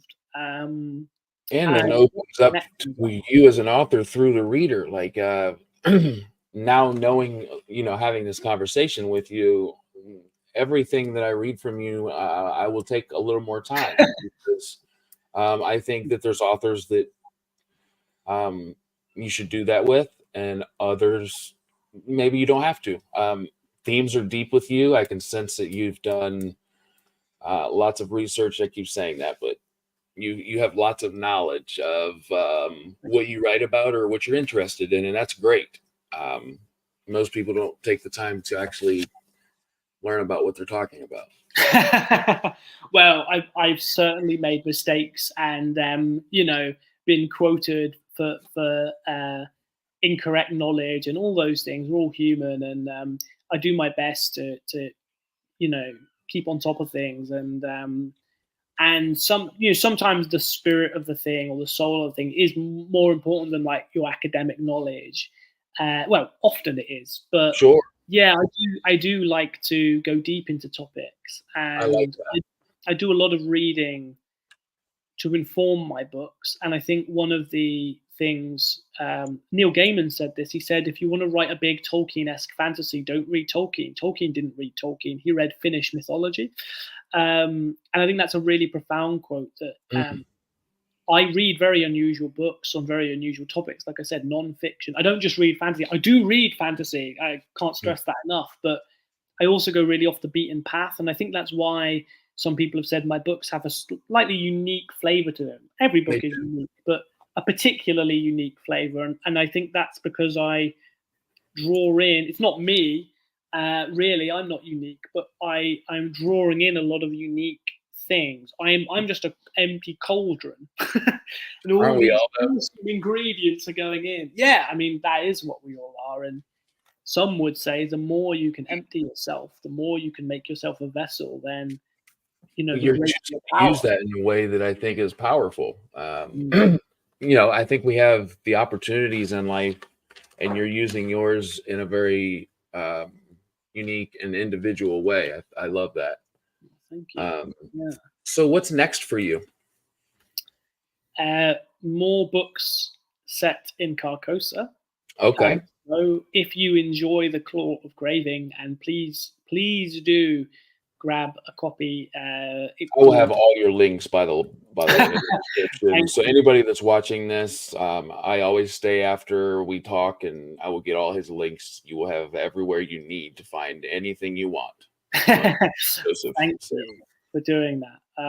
I think there might even be still going an offer from my publisher to get a free digital copy of the book. You may want to read paperback, but I think you can get a free digital copy if you sign up to their mailing list. And you'll also, of course, if you like the book, you'll get notified of when the next one's coming. And the next one should be coming around winter this year. It's already written. All the books are written. Wow. I make a really big thing of this because so many fantasy readers have been burned by, I won't name names, but we know who I'm talking about. Yeah. It's pretty obvious. So they're all done. Some of them need to be edited and stuff, but like the story is 95% there. So there is no fear of that. And they're all in my publisher's hands. So even if, God forbid, but even if I pop my clogs tomorrow, they can still come out. So, so that's really the big thing that's next. I've also got, if you are into something a bit more experimental, a bit different, I have an epic fantasy written in poetic form called The Lord of Desire, which is just recently gone up for pre-order. It's coming out in January of next year. Wow.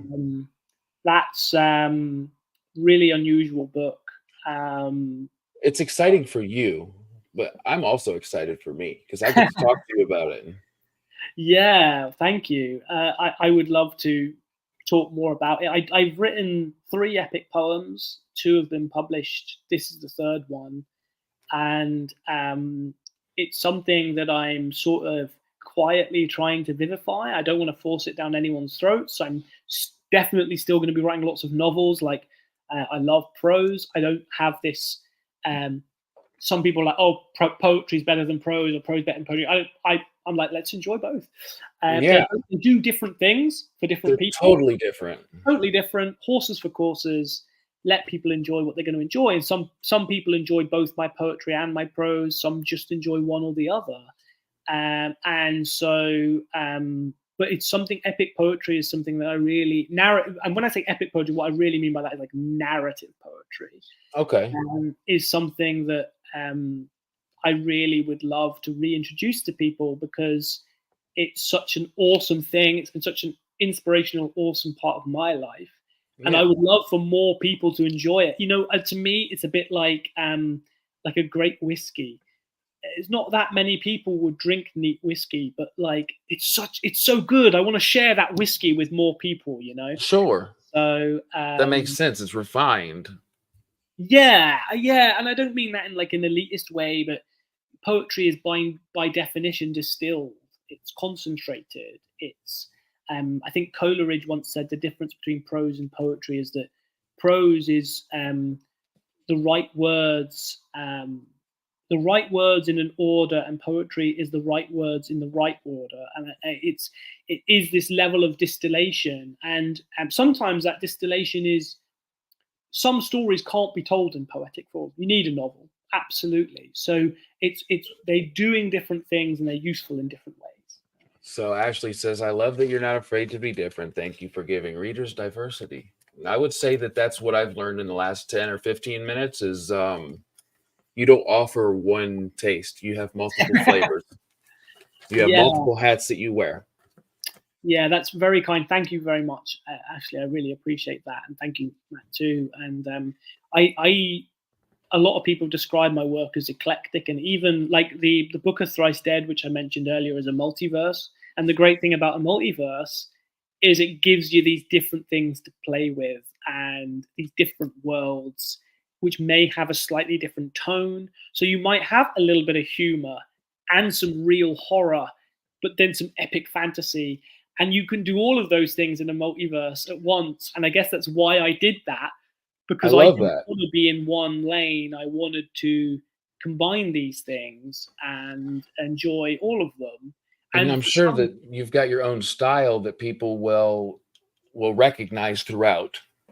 Yeah, I've tried my best for sure, and I try to really, although there is an eclectic mix, I try to have a form of consistency within that. And I think the writing style and the way that I deal with symbolism, I think, are like my 2 sort of signature moves. So I do try to aim for that consistency when I'm being eclectic. But yeah, I think that there's a theory that indie authors in particular, you have a brand, you have a type of burger that you produce, and you need to keep reproducing that same burger. And I think that's a bit unfair on readers. You know, I think readers are smarter than we give them credit for, and they're happy to try a little bit of something new if they like what you've got. And I encourage authors to branch out more with that, and not swallow that sort of marketing line that they have to just keep doing the same thing, you know. We see it in film all the time. Hollywood's always saying, do more of the same, more sequels, more remakes, and inevitably, like it goes badly. And then some random filmmaker comes out and does some film that on paper is like a disaster waiting to happen. And it's crazy because people, oh, thank God, something new, something fresh. Yeah, because I mean, think about it. A great example is Star Wars. Yeah. I mean, I can't speak too much on it because I like the first trilogy, but that's as far as my love for Star Wars goes. And if you love Star Wars and you love it all, I'm so happy for you. That's just my personal take for it. We are singing from the same hymn book, because I got into a bit of trouble on Twitter, as one does, recently. That's what does, yeah. For saying that exact thing. I was like, I'm so sick of Star Wars. And that's the context of that is a kid who had a Star Wars blanket, who was obsessed by Star Wars, who, read the extended universe books, who, absolutely adored Star Wars. And now it's bilious. Like, I can't stand it. And, it's like watching Anakin turn to the dark side. It really is unbelievable that we've reached this point. But as you say, it's just oversaturation. It's just more of the same. That's exactly it. Exactly it. Every clone, like, when cells copy themselves, it's always like slightly more deficient than the last copy. And if you took an image and you photocopy it, and then you photocopy the photocopy of the image, right, it deteriorates. And that's what they're doing. Great way of putting it. Wow, yeah. Thank you. But yeah, and I just wish they would give somebody license to just go nuts. Yeah. I mean, if it's about being authentic, genuine, and original, or anything along those lines as far as your creative passions, it's not going to go to the point that Star Wars has. It simply is about the money, if you ask me. Yeah. I think you're right. It's a product. It's become a product, a commodity, a franchise. They call it a franchise openly, rather than, the original Star Wars. Lucas, he'd read Joseph Campbell, for God's sake, and he knew about the monomyth. He knew about Taoism and non-dualism, and it's really deep stuff. I was chatting to my friend S.C. Mendez, who's also my editor and a great publisher, on an interview, and he was saying that, like, Star Wars is a cult. Like, the original trilogy, there's a really deep occult wisdom in there, and all of that stuff informed it. And I was also talking with another friend about the Blade Runner sequel, and it's not as bad as what's happened with Star Wars, but it's nothing on the original. And the reason is that the original Blade Runner had the original Philip K. Dick novel. It had noir film. It had all these really diverse influences. It had Rutger Hauer's own creative genius and the spontaneous things he would just say on set and stuff. It had all these influences going into it. So it became this really unique sci-fi experience. But the sequel had the original film. That's it. Like, the sequel has the original film as its influence. But the original film had all these diverse, weird things, like, as I said, like noir film. Like, that's very philosophical. Sci-fi. It's like a counterintuitive thing, but it works. It's hard to grasp at first, because you're right. The sequel has an expectation and has a point of origin that's not fuzzy or in the gray area. It's very in front of you. But when you create something, you're doing that. You're bringing experience, knowledge, influences all together and creating something original, or as original as you can. But you're right. The sequel is a little less and a little less and a little less. And when I write sequels, I try to totally reimagine what I'm doing. And because I really want to avoid this myself. I don't want anyone to read one of my 6-book series and think, God, each book. And what I hear mostly is actually I have the opposite problem. The first book was a 3-star book, and then the second book, that was a 4-star book, and the 5th book, that was where it wow. And although I'm like trying to work on my opening game, I would still rather be that way round. I'd rather leave people on. He ended at the highest point. He ended on a high. He delivered on the ending, and it didn't tail off. On the contrary, it got better and better. I'd rather that than, he's opened well, but then it just became like a repeat, and he just which is something you hear a lot. You hear that so much. So to be hearing the opposite of that says a lot about what you're doing, and I think that I think you're in the right business. Well, it's very kind of people to say, but it's something I'm always aware of. You can never be complacent. You got to keep reimagining and pushing yourself creatively. But by that I don't mean forcing, but you got to. My basketball coach used to say, never be satisfied. Mm. It's like, damn, man, that's deep. It is deep. That is Because really complacency ends up being the result. absolutely. So I'm loving that. What am I trying to get to? Sometimes I have a brain fart. I love what I'm hearing as far as what your near future holds. I'm excited for you. So where the viewers that have viewed now and who will in the future, all your links will be in the description. I will go ahead and say that again for people who don't know, but go ahead and just name off the websites that Yeah. if you have some, and then your social links and where they can Yeah. find your and buy your books. Very kind of you.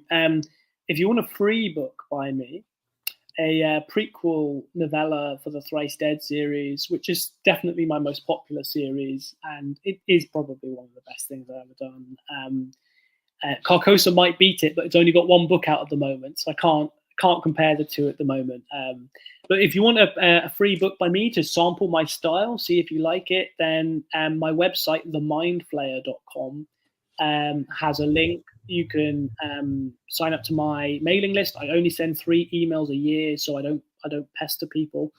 And you can get a free book, download it, see if you like it, and give it a try.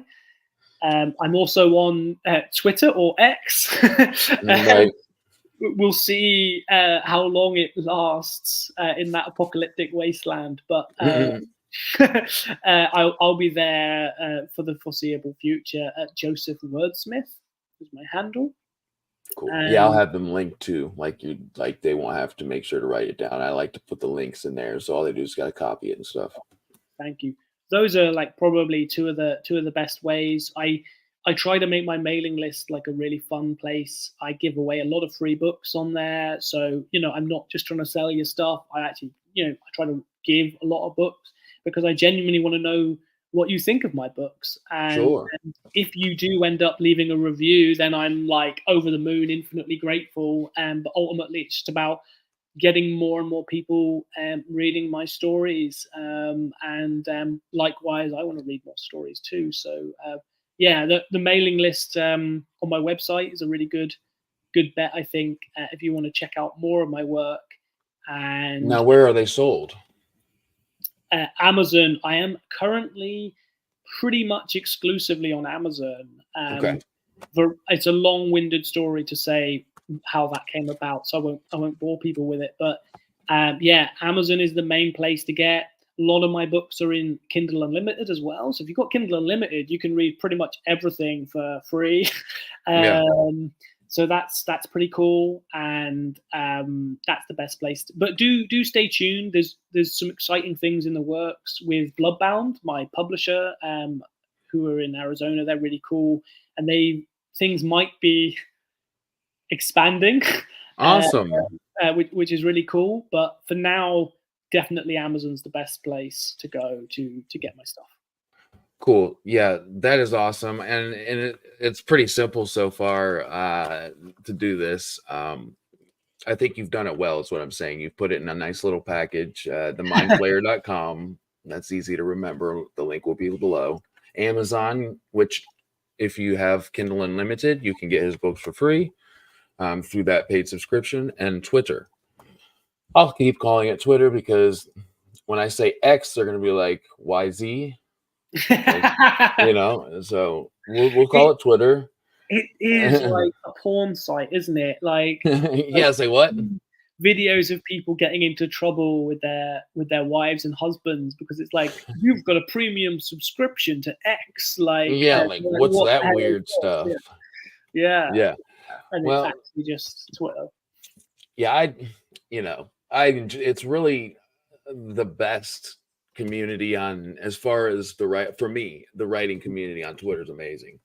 I think that if you're an author and if you're not on Twitter, you absolutely are losing out on the marketing of your book.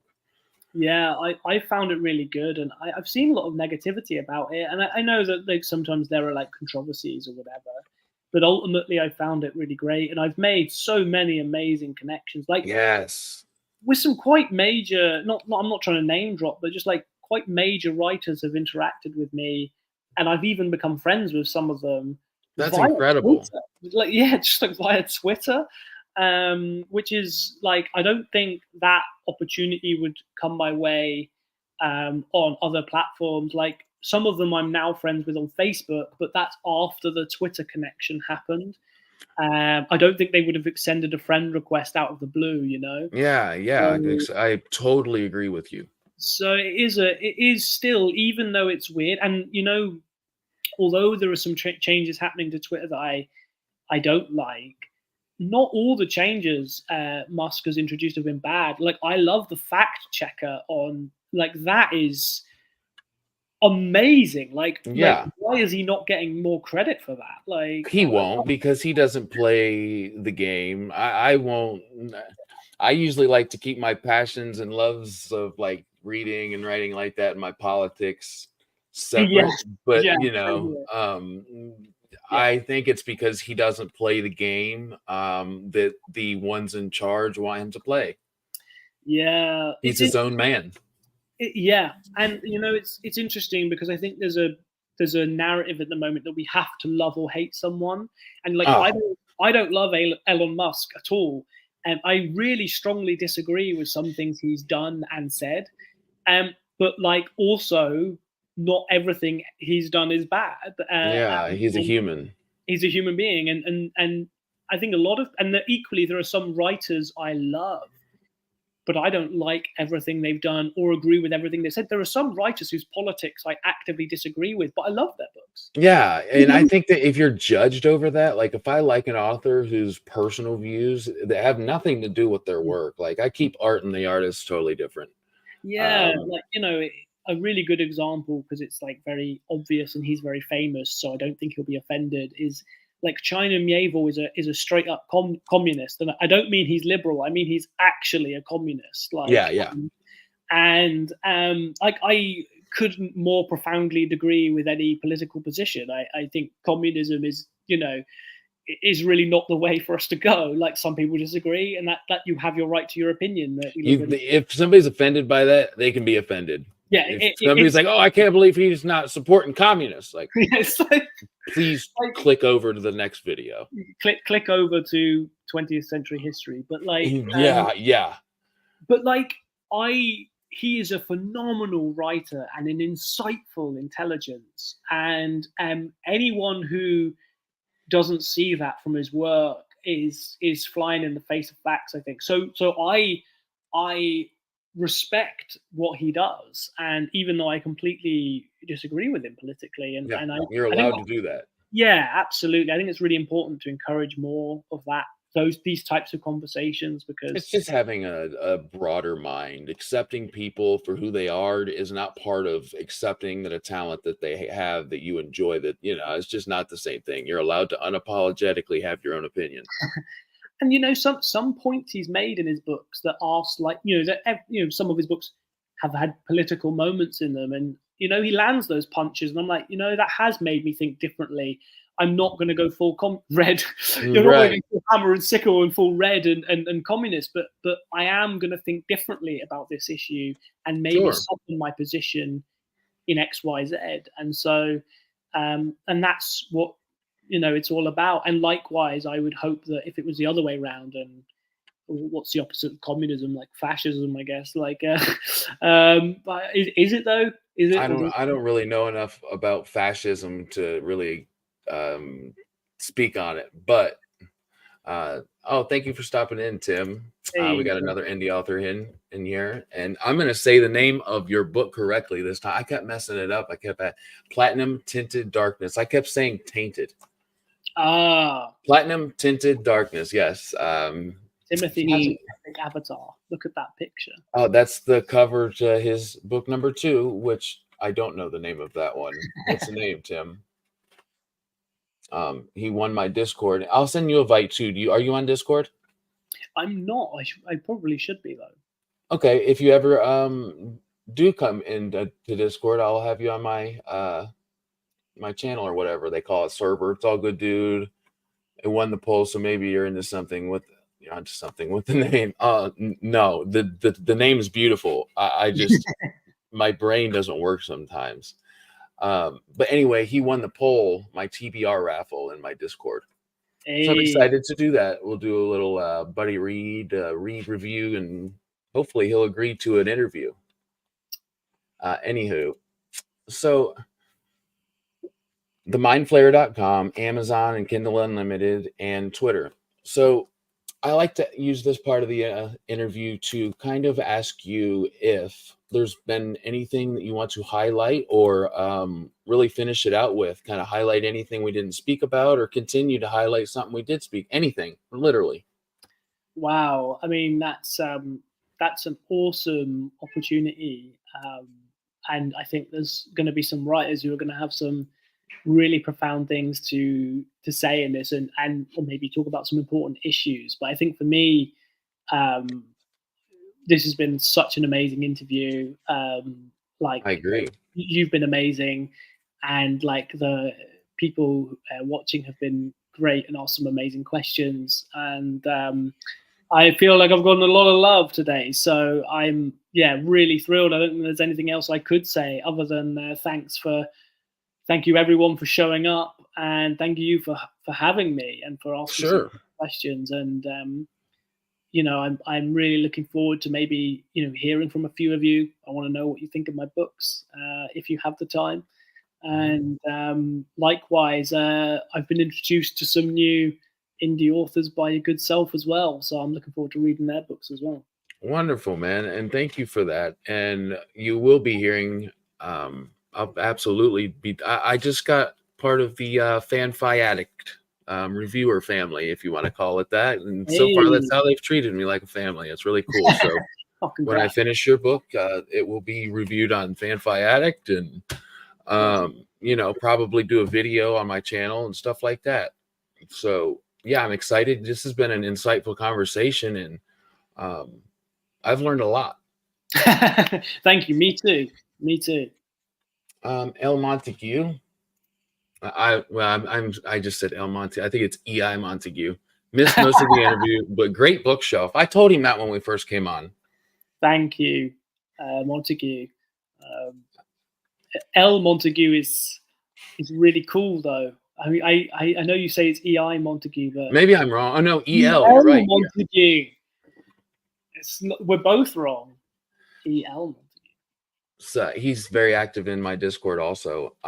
So it's so cool to see people who like to watch my stuff. It's cool when they come back, and I'm so glad that you're on here talking about it, your work, because you're an incredible writer. I was very kind of you, sir. I will be lurking in future videos and commenting. I don't comment as much as I should on YouTube. I get scared sometimes. Something about YouTube makes me more nervous to comment, and I think I'm not the only one who feels that. But I think I get an understanding of what you mean. Sometimes it is that way. I think that if you trust the person that you're subscribing to and get a sense that they're a good human, then I haven't had any repercussions or bad things happen to me, as long as those are true. And also, if you're not just a negative person, like I don't like.